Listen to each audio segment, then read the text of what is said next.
GU Self-Storage, conveniently located near the Harmon McDonald's. We offer affordable rates, online payments, and auto bill pay for your convenience. Plus gate access daily from 6 a.m. to 9 p.m. Call us today at 648-7867 for more information. Hey, what's up? Dave Delgado here for In the Zone. Billy Navarette. In studio, man, we're talking about the OCR Worlds that were recently held in London. And, man, you didn't just do one event. You did 5 events. Yes, correct. I did all 5 events because I competed last year in 2018. And I guess it was my goal to actually want to do all the events this year. So I was able to do the 3K.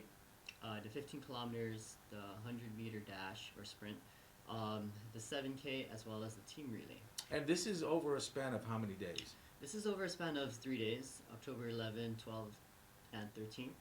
And the first one on the Friday, it was the 3K challenge. And this is the medal right here. 3K race, yes, the one with the red. That one was high intensity. You know, it was more like a warm-up for me. I just wanted to kind of make sure I place around the 50% range of all the competitors in my age division. I like how you said warm up because some of us are like, what? Right. Yeah. I mean, like, the thing is, I landed the day before of the event, actually the night before the event. So I did like a 2-mile run just to kind of get acclimated to the weather because last year, learning from last year, I knew that it was going to be cold. So I told myself if I could run at night, I could run in the morning for the 3K. So it was more like a warm-up just to kind of feel my body out through the cold, through the conditions, because London was a little different from last year. You said 11 degrees or something. It was 11 degrees. Yeah, it was pretty much 11 degrees when we were competing because we're competing early in the morning too. But it was intense. It was intense. I mean, like, I was shivering. I mean, like, a lot of these guys that compete, especially the elites, they're pretty much used to the weather, you know, the temperature, because some of them are from like Sweden or from up north, the northern hemisphere areas. But here in Guam, competing from Guam, where it's like all humid and hot, it was really tough for me. You know, I had to, you know, go inside Costellas just to try to get cold, or I increase or reduce the temperature in my classroom, or I blasted the aircon in my room or in my car just to get used to the cold. But it still wasn't enough. You know, coming into the 3K, it was pretty brutal. I mean, especially once I got into the 15K, which is on the Saturday, the next day. That one I placed around 112 in my age division. And you said there were like close to over 50 obstacles there. There were actually 76 obstacles in actuality, but I would say that the cold temperature and the conditions in London, it just added like 26 more obstacles because, you know, it was just intense. Yeah, you couldn't even stay warm long enough to. I couldn't stay warm. Shake it off. Halfway through the race, when I reached my 5-miler, that's when we had the water obstacles, and then we had to keep going in and out of the obstacles, in and out of the water. And you know, when you get in and out of water, that's pretty much like ice water. Once you get out, it's pretty much like there's so much wind chill. You know, your body needs to regulate. You know, your body's in shock. Yeah, and how was it mentally, just telling yourself, hey, I gotta finish, I gotta keep it moving? Right. I mean, that's exactly what it was. It was a mental challenge for me. I had to just push myself, no matter how badly I was cramping. You know, I had 2 choices: either I freeze to death and get hypothermia, or I just keep moving and fight through the cramp and just finish up the race. So I had to just push myself, persevere. I was just singing songs in my head. And, you know, you being a teacher, did you think about the kids and inspiration? Of course. I mean, the kids are always in my mind. Like, whenever I do runs and races, I always try to, you know, just to pass the time, pass the distance. I think of my students, like what they're all doing, and I hope they're being good. And, you know, yeah, I just, you know, I always have them in mind in my thoughts. And just it just keeps me distracted from thinking about the mileage or the time that I'm going, but at the same time it keeps me focused because eventually I want to see them, you know, at the very end and show them my medals, which I actually did. And man, Team Guam, we assembled a pretty good team out there, finishing 11th out of 60. Right. So our team relay race, it consisted of 3 of us. We had to do a speed portion, a strength portion, as well as a technical portion. And then at the very end, we did like a team we had to go through obstacles as a team. So the speed portion, that's the one I took care of. I had to run 3 kilometers through the mud and everything like that. And then after that, I passed on a band right to Brian, who was the first place winner of Trench Challenge this year, who took care of the strength portion. He killed it, and then after that, he passed the band to Darren Perez, who was also a Guam Ninja Warrior athlete. So he took care of the technical portion, which is the obstacles, and then he killed it as well. And then after that, we grouped up together to, finish up the rest of the obstacles towards the very end.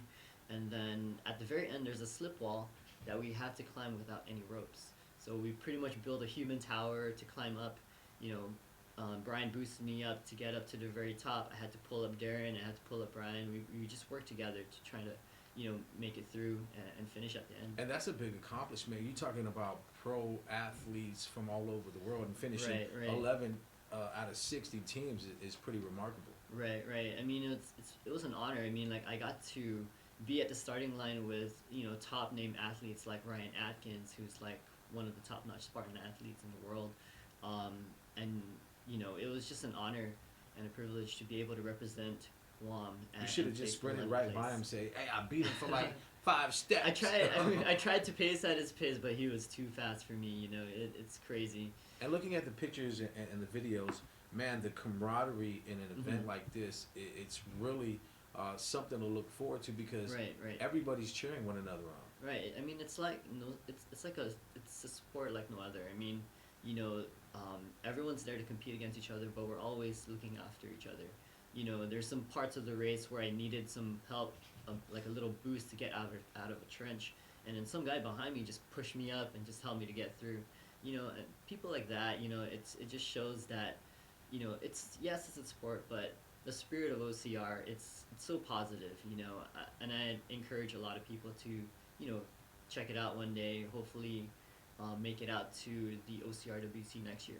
Hey, I did Trench Challenge, and I saw your team out there. You guys were having fun, taking pictures, shooting video, and doing all kinds of crazy stuff. But Right. it does get to a point where it is fun for you guys, because the time that you guys put in as far as training and preparing for events really shows out there on the course. Right. I mean, like, training for OCR, you have to be well-rounded. You can't just stick to running, although running really helps a lot. To get through the trails and all that. But you also got to train obstacles. You got to do a lot of HIIT training, high intensity interval training. CrossFit helps out a lot too. You got to do a lot of strength training, like deadlifts, RDLs. A lot of leg training basically. Quads, hams. Unilateral training.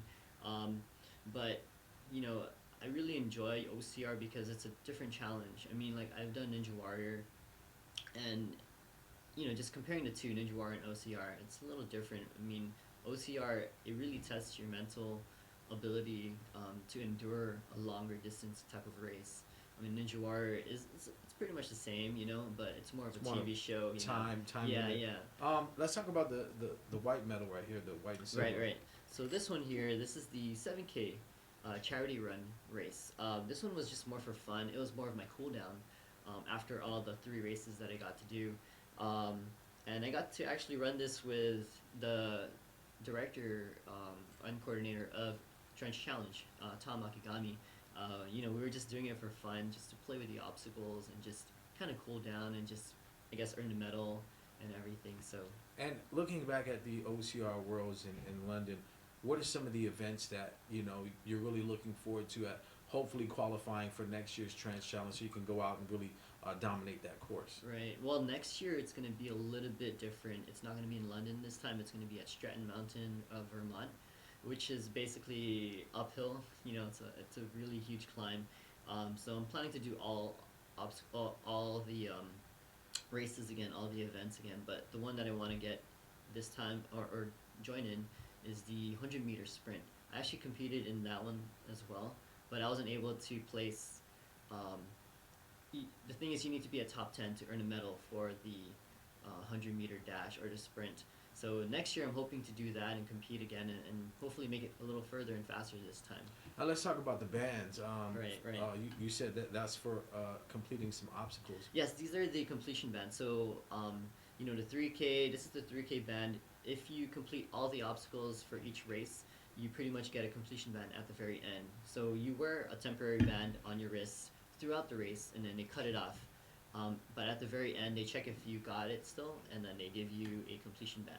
So I was able to get a 3K, 15K, and the team relay race for all of them. So the 7K is just more for fun, so they didn't give you a completion band for So that. they don't just hand those out when you register. You gotta earn those bands. You gotta earn it. I say it's more rewarding to get the completion bands than the actual medal, because you know you pretty much endure the whole entire race and you have to persevere. It's more, for me, it's more of a trophy. It's more a bigger trophy than the medal.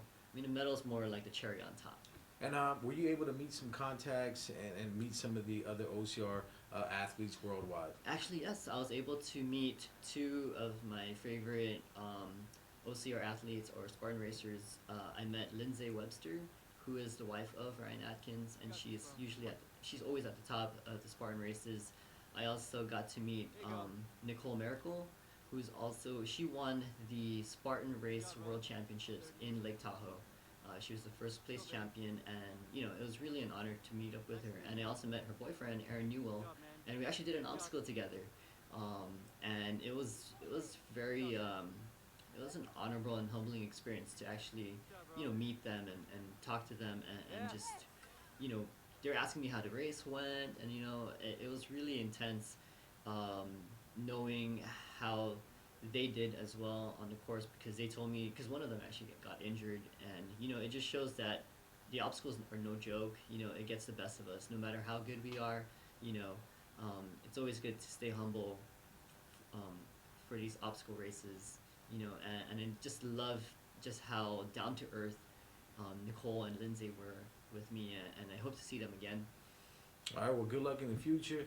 Don't forget, you can catch In the Zone every Thursday right here on KUM's Facebook page.